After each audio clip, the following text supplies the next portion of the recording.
بسم الله الرحمن الرحيم وبه نستعين ثم الصلاة والسلام على سيدنا ونبينا وحبيب قلوبنا أبي القاسم المصطفى محمد اللهم صل على محمد وآل محمد وعلى آله الطيبين الطاهرين لا سيما بقية الله في الأراضين. Dear sisters and brothers, Assalamu alaikum. A few nights ago, I think 2 nights ago, we had a Q&A here, and most of you already know because you were here. But for those watching on YouTube, we had a Q&A here, and it was really nice, and we really wish you were here too. Towards the end of the Q&A, one of the kids asked a question. Those of you who are here probably know. He asked me, he's not here today, no. He said, very good question, and I've asked it from a few people in my own life. Very good for starting a conversation in a cafe or at work. But I was caught off guard. So he said, if all these years you've lived, every single gray hair you have shows the knowledge and experiences you have. If you want to give one advice, what would it be? And even though I'd asked that question from so many people, in that moment I couldn't think of any wise thing to say. So I went home and I thought about it. And I came with one advice. Next time someone asks me that, I know what to say, and this is my advice for everyone. That tonight, I know it's great we come here, we do our morning, but tonight when you go home, think about this and find the witty and wise answer to this question so that later on if someone asks you, you have to give it to them. I think this is the best advice I have at this moment, that find a good answer to this question. And I did the same, you know, I lead by example. So I found a few great advices that you can use if later on you're asked this question. Ready, prepared, so you don't need to think on the spot. If someone asks you, you can use some of these. Please recite the salawat while I bring them for you.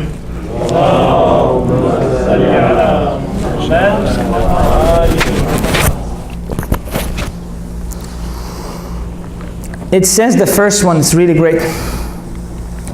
Send the email to your supervisor. Oh, sorry, that's another file. Sorry. Oh yes, this one. And I have chosen different advices depending on the setting, right? If the setting is chilled, someone asks you, you can go with this one. It's a witty one, witty advice. Be yourself. Everyone else is already taken. Nice, right? If you see that, for example, everyone's in a quite a spiritual mood, poetic, and you want to say something a bit nicer, you can use this one. That be the change that you wish to see in the world. That's quite deep. And if that's the advice you have to give it really works. And I even have one prepared if in case I'm going to a primary school and they ask me for an advice. It's quite cringeworthy for other locations. But in a primary school, it works really good. It says, life doesn't come with a bow, but it's still a gift. It's ready answers, no need to think, and as soon as someone asks you the question, you can give this to them. It really makes our job easier to have these kind of answers, but at the same time, if it's just an answer that you've heard or Googled or searched somewhere, you don't really own it. So if I say be the change that you wish to see in the world, it's not something that comes from me, so it wouldn't really have any effect. It's not like I've thought about it my whole life. So I don't own it, and it won't really work. But I've realized we do the same thing in some of the most important questions of life. You know, go to any Muslim in any country and ask them what is your goal in life, and they give you the ready-made answers. It's one of these. It's either I want to get close to God, or I want to reach perfection, or I want to reach Kamal. You know, they've searched it They know it, it's ready. They give it to you, right? And of course, having ready answers is good. You look quite sharp on the spot. It's like, oh, this person knows what it's talking about. But sometimes, and in the people I've met, most of the cases, it's such a shallow answer. Like, what do you want to do in life? What is your goal? What is your purpose in life? I want to reach perfection. Quickly, no time to think, right? Like they just give it to you like that. But the second question shows how shallow that is. If you ask them, okay, what is this perfection you're talking about? We'll figure that out on the way, you know? The answer to that question will come after a much longer time. Or if you ask them, how do you want to get close to God? Or what does it even mean to get close to God? They would fail to answer. And I've seen this in my classes and people I talk to. And I'm not saying that I have these answers and I know what they mean and I'm better than others. I'm just saying, at least for myself, if I don't know what something means, I don't give it as an answer, right? It's like, I think, a result of years and years of hearing these in the lectures and cultural work, useless cultural work, that most of us, we have these answers ready, but we don't really know how to do them or what do they even mean. Like, honestly, I challenge you to find 5 people in your life that know what perfection means. They don't, but still they want to achieve it. They give you that as the answer of what they want to base their life on, what they want to achieve in life. So I thought tonight, let's talk about this. Let's talk about what should be the goal in our life. Because I asked this question once on my Facebook page. Hazrat Zahra has this beautiful line. It's a prayer to God. It says, God, use me for that or in that for which you created me. Right? In a way, she's saying that you have created me for a certain task, and please allow me to fulfill that. Now, I asked this question on Facebook. How do we find our purpose in life? What is it, that task that God created us for? And most of the answers I got was get close to God, seek perfection. And I asked him, okay, what is the way to do that? Is there only one way of perfection? Is there only one way of getting close to God? Okay, I know that answer, but what is the task I have in this world? And I couldn't get this across. Like I replied to some of the comments, but I couldn't just tell them that what I'm looking for is not those kind of answers. Is a tangible answer. I want to know tomorrow when you wake up, what are you trying to do? After breakfast, what will you do? Perfection? What does that mean? How does that play out in real life? For many of us, this just means, like, getting close to God just means coming to the center, praying, worship. But if this was the way to get close to God, then people who killed Imam Hussein have done it way better than us. You know, people on the army of Yazid, they were the best people when it comes to just appearance. They had done so much namaz, it says in the books of history, that on their forehead there was a mark. You know, they had done sajda so many times and for such long periods that there was mark of sajda on their foreheads. And not just a normal mark that sometimes we get to. It said their forehead had become thick. They had to cut it. That's how much they prayed. Or in terms of Quran, you had some of the best reciters of Quran in that camp. Some of them, they even did ghusl before going to fight. Right? So if these acts are the way to get perfection, then those guys perfected it, and are known in history as the most wicked of all people. So what else is missing there? I think maybe where we have gone wrong is that we focus too much on certain areas of life, the normal acts of worship, and we forgot the other areas of life which take most of our time. What do we do out of mosque? What do we do when we're not praying? Right? Do we really have a purpose there as well? If your answer is that my purpose in life is to get perfection, and I ask you, how do you want to perfect yourself? You say, well, through worshiping and praying. Then does that mean that all the times that you are not praying, you don't have any purpose in life? Or at least your purpose is on hold? What is the purpose of you in life in areas which are not acts of worship, at least apparently? Unfortunately, many of us, we have lives without purpose. Because we've set our purpose, that artificial, meaningless thing that we say, even though it looks beautiful, it's as silly as what I did in the beginning. But because we have that ready answer, we think our life has a purpose. But what is the purpose behind our career, our life? And that's why, unfortunately, in community, we have so many mediocre people. Like if they made a movie, very few of us would be the characters who would have a few scenes. Most of us would only have one scene in the background. That's how mediocre our life is. Many of us in the community. And when we realize this, when we realize that we're not making the most out of our life, one example of this is when someone is passing away.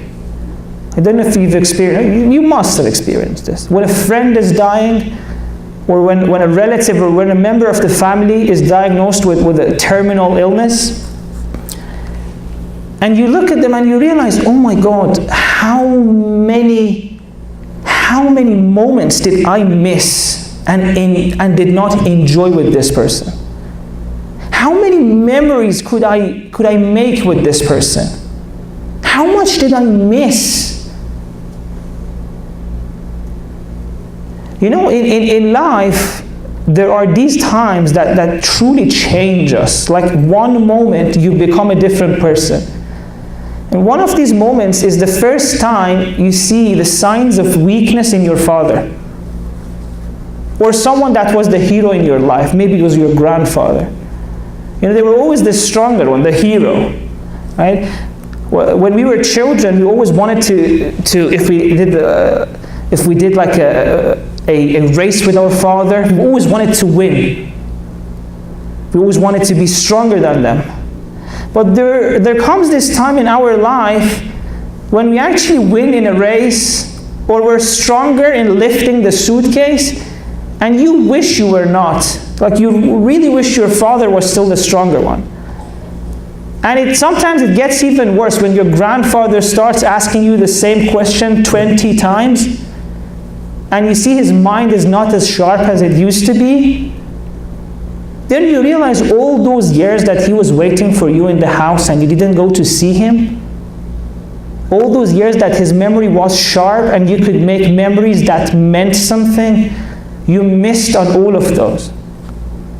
So you look back and you feel like you've wasted so much. You lived a mediocre life. So much greatness is missed. Now when one person is passing away, you're only losing one.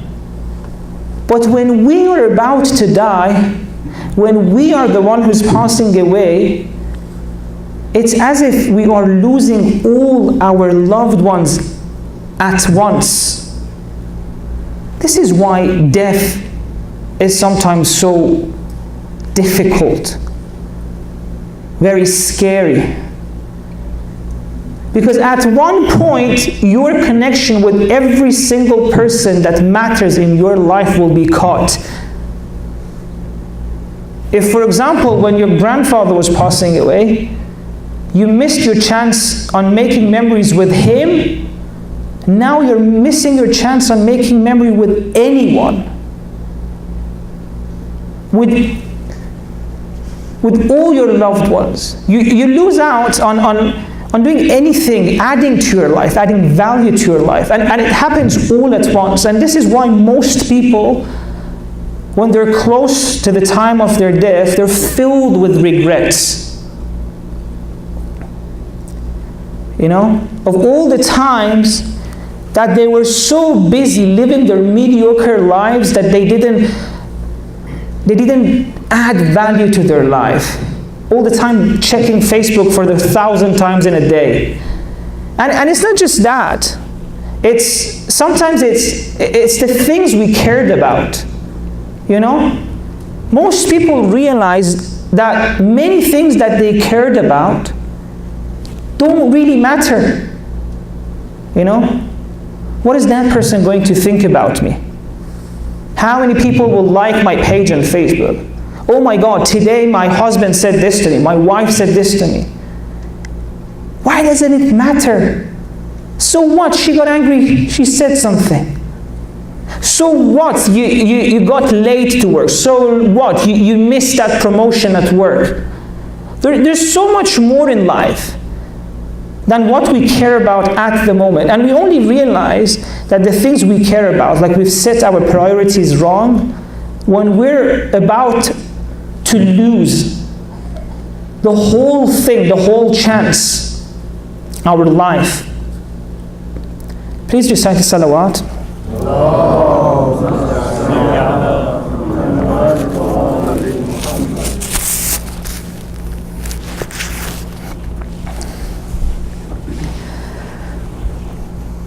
And I believe one of the reasons that this happens is that we don't have a clear goal or a clear purpose. The answer we gave, perfection, is so vague, is so detached from the reality of our life that does not encompass the things we do in our daily life. So yes, maybe when we're praying, we realize that this is what we're doing in order to get close to God. But what we don't realize is that what time of the day you wake up, that also matters. What do you do in the morning? When your alarm starts to ring, do you feel like a person who has to wake up and pursue a purpose? Or do you set that snooze button and dread to go to work? A person who feels like they have a purpose in this world can't wait to wake up. Yes, maybe a few days it gets difficult, but at least after they take that shower in the morning, they're filled with energy to go and fulfill that purpose. You know, I think a person who's looking after perfection cannot lead a mediocre life. But often what happens is that we let go of our standards as life goes on. Like we had certain passions when we were young, when we were teenagers, and we said, I'm definitely going to do this. And we did it, and instead of changing our life, we changed our standards. We keep lowering our standards. And perhaps one of the reasons is that in religion, they always talk about certain acts of worship. They don't tell us that this world, dunya, matters as well. This world is not a place to just live in and die and go to the hereafter. No, we are the Khalifa of God in this world. What does Khalifa mean? It means the successor of God. Again, this is one of the things that we say but we don't really think about. If you are the Khalifa of God in the world, then that means that you should be the one doing God's actions in this world. Then that means that you should ask yourself, what is the most important thing that I can do for the world right now? And if I'm not doing that, why aren't I? If you're the one that God chose to do his tasks in this world, then you have to take yourself seriously. Many of us were concerned with ourselves, and even in our personal life we're not that ambitious. But I think ambition is a sign of iman, is a sign of faith. Ambitions means that if the things I do in life matter, if the things I do in life count, then I want to do as much of them as possible. So if showing kindness to one person is getting close to God, then why not show kindness to as many people as possible? Then why aren't there more people in our community who have passions, who have dreams of doing great things in the world? If you have a disabled person among your relatives or in your family, you see that sometimes, as independent as they are, sometimes they require a bit of assistance. Sometimes they require a bit of company. Sometimes when people come across the disabled, they don't know how to treat them. They feel shy to say hi on a person on a wheelchair, as if you say hi, like the wheelchair is going to explode or something. But a person who has a disabled person in their family, they know this.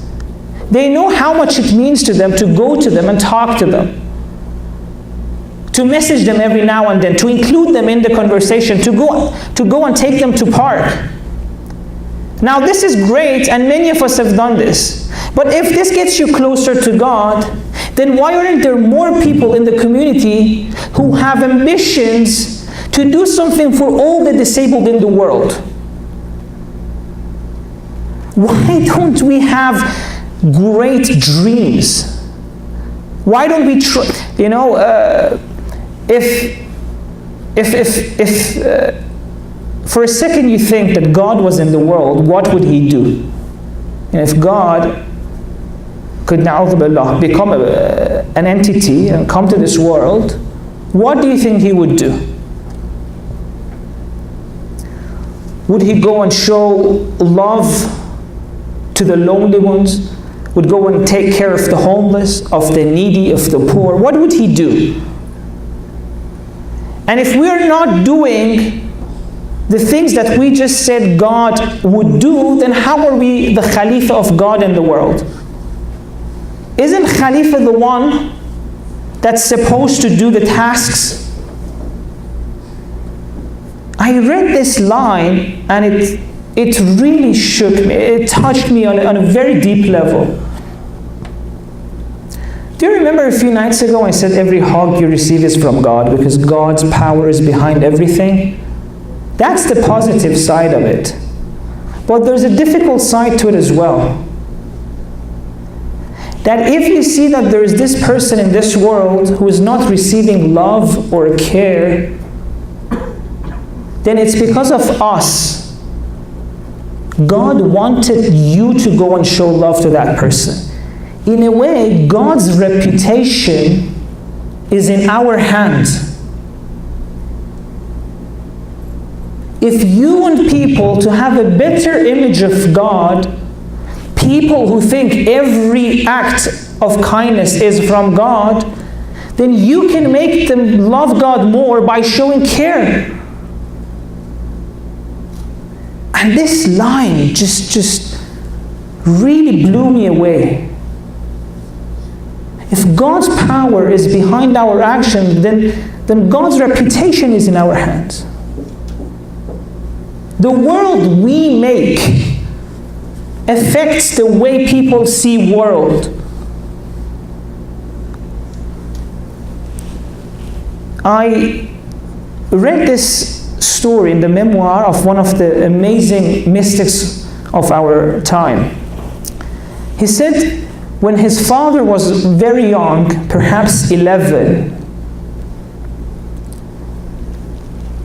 he loses his father. So the father is only 11 years old at the time, and he loses his father. Now, he's devastated, broken. Why did this happen to me at the age of 11? I lose my father. He feels like the world is a very unloving place, a place that doesn't care about him. And he says, in our tradition, in our culture, we visit the grave of the person who passes away for a year, every day. Every day for a year, we go to their graves. So this person is only 11 years old, and every day he wants to go to the grave of his father before school, and then go to school. From the very first days, from the very early days of this 1 year, he sees that the clergy of the community comes to him and says, well, actually, my house is over there, and where you're going is actually on my way. So is it okay if I come with you? And he says, yes, of course, I would love to have a company. And this clergy walks with this 11-year-old for a year, every day, as he went to visit the grave of his father. Now on the way, they would talk about so many things. They would talk about God, they would talk about what he has in school that day. And in all those days, that clergy tried to be there for him, tried to show some love. Now he said years passed. That 11-year-old person becomes a clergy himself, and he has children now. And he says one day he wanted to go back to the town in which his father passed away. And he, for one moment, he remembered that, oh, that clergy was there, the one who walked with me every day for a year, because his house was near the cemetery. So he said, let's see if he's still alive. I want to go and visit him. So he goes to that town, and he goes and tries to find the house of that clergy, and realizes something which is very amazing, that his house was very far from the cemetery. He just said that so that he would walk with that child, so that he wouldn't be alone as he's walking to the grave of his father. For a year, he pretended like this is his routine way, his regular way. He went out of his way for a year so that a child wouldn't lose his faith that this world is a nice place. The reason that child still had his faith, and when he grew up became a clergy, is that one person decided to become the Caliph of God and do what God would do if he was on the earth. So every day we should wake up and realize there are so many things that we can do. There are so many tasks we have in this world. There are so many things that God would do. You know, there are so many people right now, as we're here, who are asking, if God is all-loving, then why is it that for a month no one has called me? There are so many elderly who are asking, why isn't anyone visiting me? Years and years pass, but no one's trying to take care of me. Where is God? And all it takes is for one person to visit them and show them there is love. So I think we should take our lives more seriously, you know. Our purpose is, of course, perfection. But let's forget about these answers that we don't really understand and try to find tangible ways in which we can get close to God. Let's try to make our lives count, and not just when we pray, every aspect of our life. And you know, the great thing, once you start to do this, once you start to go beyond the desires and the passions of yourself, because that's, for many of us, this is it. My family, my career, my member, my relatives. But once you go beyond that, once you transcend that, once it's no longer my relatives, but the relatives of all people in the world. Because if God came to earth, He wouldn't just care about your family members or your career.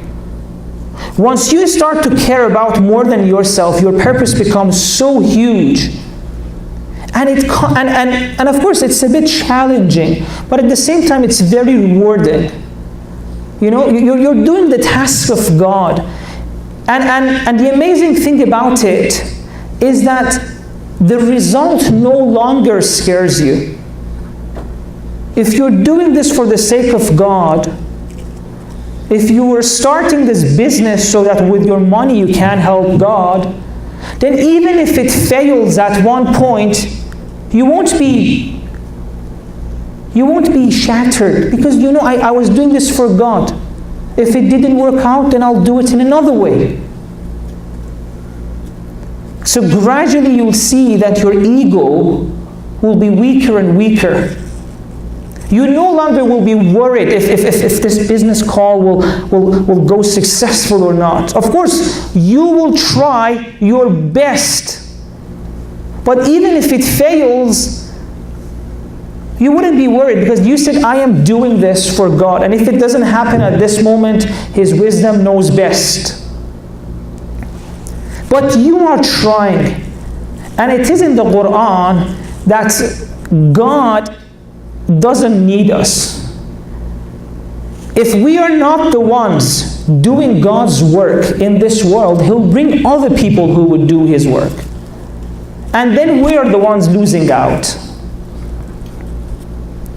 If we don't show love to people, there will come other people who will show love. And all that happens is that we've lost on a great opportunity to make our life mean something.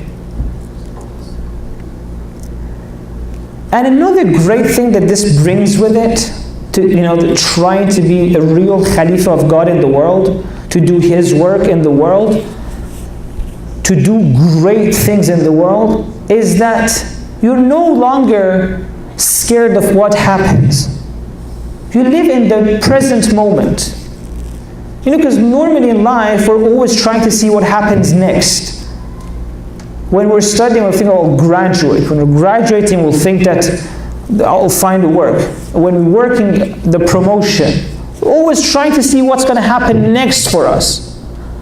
But once you try and do the work of God, then at each moment, there is a chance to do that. So you no longer need to look for future for something to make you happy. Please recite the salawat.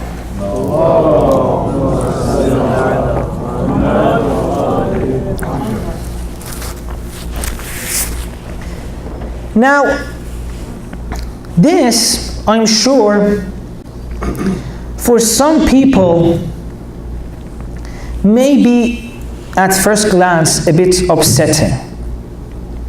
There are some in their youth with a lot of potential who hear this and say, well, I'm going to do so much good. I'm going to spread love in this world. I'm going to spread peace. I'm going to spread knowledge. But then there are also those who may feel like, well, I don't have that much opportunity to do great things.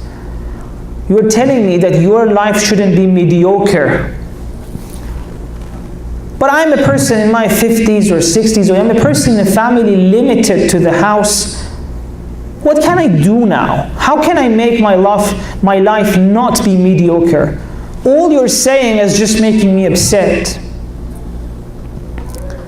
But I want to say, in order to do God's work, in order to have an ambitious life, in order to be amazing, in order to have a life that matters, you don't need to do things that have a very dramatic appearance. Of course, if you have money, if you have faith, that is amazing. And I will talk about that another night.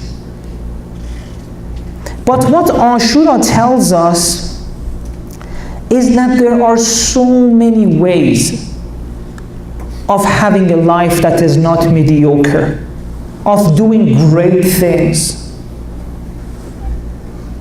You can be a person who is in suffering. You don't have to be strong to be great. You can take the suffering with courage, and even that would be powerful enough to change the world. You can be a lady who's lost his brothers, who's lost her children, but the courage she shows, the strength she shows, is so inspiring, so great, that for centuries changes the life of people and brings God to their life. It can be a 3-year-old daughter who is in suffering, who is in pain of not just losing anyone, losing the most important person in her life, her father. A 3-year-old whose pain, whose suffering, the way she dealt with it is so powerful that for centuries brings God to the life of people. You don't always have to be the person battling, the person in the news, doing things that are so dramatic to be great, to be a hero. No, you can be the person who's witnessing it, and then later on go and tell people about it. Maybe right now all you can do is suffer, and then learn how to get over this suffering and tell people about it. Maybe the way you can show greatness is by suffering. You may not even get over it, but not lose your hope, and tell people that you can suffer and still keep your hope. You don't even need to be under the headlight. You know, there's this individual that I want to talk about tonight, and he showed us that in order to be great, in order to do what God would do, if God was in this world, you don't need to pray. You don't need to be behind the imam as he prays. You don't need to be among the group that fights. You don't need to be under the headlight. You can be standing next to the imam and defend him as the arrows are attacking.